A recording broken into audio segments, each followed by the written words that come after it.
कहना ये पड़ रहा है कि आज के दौर में मैट्रिक बोर्ड चेयरमैन के अहकामात ऐसे हैं कि अगर उनका फौरी सदेबाब ना किया गया तो फिर कराची से तालीम के मैदान में हमें रोशन सितारे मिलने की उम्मीद छोड़ ही देनी होगी, क्योंकि हम देख रहे हैं कि नकल माफिया का राज है।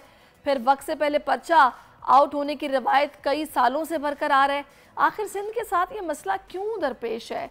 सोशल मीडिया पर बहुत से वीडियोज़ वायरल हो रहे हैं जिनमें देखा जा सकता है बिजली बंद है, फर्नीचर मौजूद नहीं है, तलबा तालिबात ज़मीन पर बैठे हुए हैं, पर्चा दे रहे हैं, गर्मी से बुरी हालत है।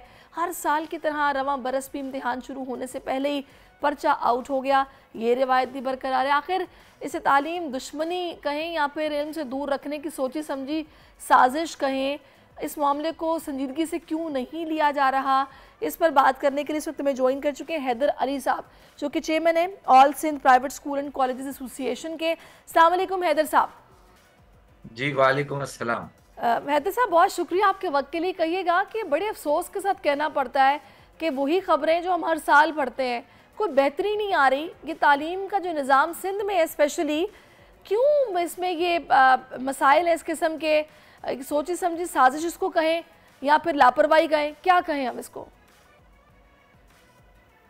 जी बिल्कुल, आपने सही मसले की तरफ निशानदही की है कि सिंध में ख़ास तौर से हम हर साल इम्तिहानात में बदनज़मी भी देखते हैं और यहाँ करप्शन के भी बहुत ज़्यादा चर्चे सुनने में आते हैं। इसकी सबसे बड़ी और बुनियादी वजह तो ये है कि सिंध में तकरीबन तमाम तालीमी बोर्ड्स में गुज़िश्ता 10 सालों से एडहॉकिज़म है। वहाँ मुस्तकिल चेयरमैन, मुस्तकिल कंट्रोलर एग्जामिनेशंस, मुस्तकिल सेक्रेटरी और दिगर की पोस्ट पर लोग मुस्तकिल मौजूद नहीं हैं। इस आर्जी बुनियादों पर जो काम चलाया जा रहा है, ये सबसे बड़ी बुनियादी वजह है। आई थिंक ये नेटवर्किंग का इशू है, फिर से राब्ता मुनक़ता हुआ है और बिल्कुल इस पर बात भी होनी चाहिए और इसका हल निकलना चाहिए। आया कि हल फिर से सारे इम्तिहानात लेना है, जो पर्चे आउट होते हैं वो पेपर्स कंसिडर ही ना किए जाएं, उनको ज़ाहिर है मार्क्स तो मिलने ही नहीं चाहिए ना उन पेपर्स पे जो कि आउट हो गया पर्चा दोबारा से लेना चाहिए, रीस्केजुलिंग उसकी होनी चाहिए। हैदर साहब, आप हमारे साथ हैं? सोशल मीडिया पर ये वीडियोस वायरल हो रही हैं और ये पर्चे जो आउट होते हैं वो बाकायदा व्हाट्सएप ग्रुप बने हुए हैं जिसमें नकल माफिया बाकायदा वो पर्चा आउट करता है। पता नहीं कितने कितने में पर्चे बिकते भी हैं, फोटो स्टेट की दुकानों पर मौजूद होते हैं। हैदर साहब, मुझे बताइएगा कि आप इसकी वजूहात बता रहे थे।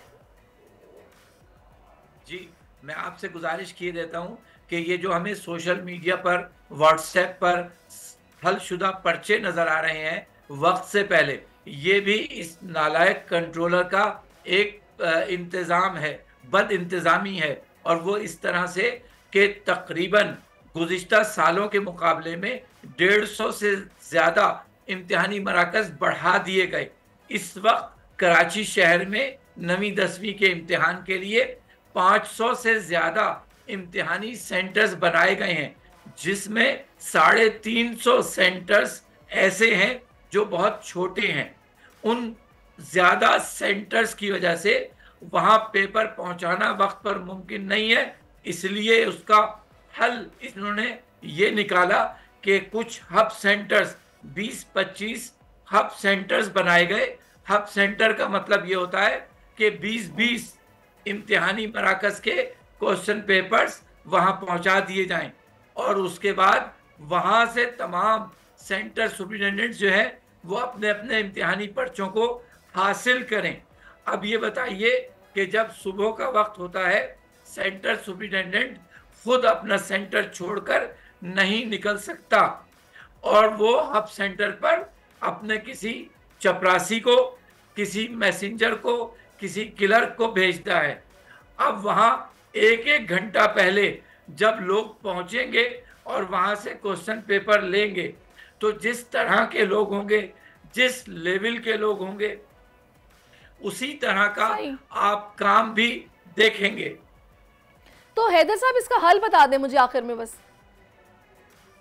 हल ये है कि इस एग्जामिनेशन सेंटर के वो इब्तदाई पर्चे जो खुले आसमान के नीचे हुए या बंद कमरों में हुए या राहदारियों में हुए या दरियों में दरियों पर बिठाकर बच्चों और बच्चियों से इम्तिहान लिया गया, उन इम्तिहानी मराकज़ के पर्चों को मनसूख किया जाए, रीशेड्यूल किया जाए। इसके बाद साफ सुथरे इम्तिहानी मराकज़ कायम होने चाहिए। इम्तिहानात को अगर कुछ वक्त के लिए रोकना पड़े तो रोका जा सकता है, बिल्कुल आपने लेकिन ये हब सेंटर का फार्मूला जो है वो हमें कतई तौर पर सही, नाकाम बिल्कुल आपने ठीक कहा। हैदर साहब बहुत शुक्रिया आपके वक्त के लिए। बिल्कुल आपने सही कहा, फॉर योर टाइम। ये हब सेंटर का जो फॉर्मूला है बिल्कुल गलत है और बाकायदा ये पेपर्स को मनसूख करके नए सिरे से होने चाहिए, प्रॉपर इंतजाम के साथ होने चाहिए। सब्सक्राइब करें और बेल दबाएं ताकि कोई खबर रह न जाए।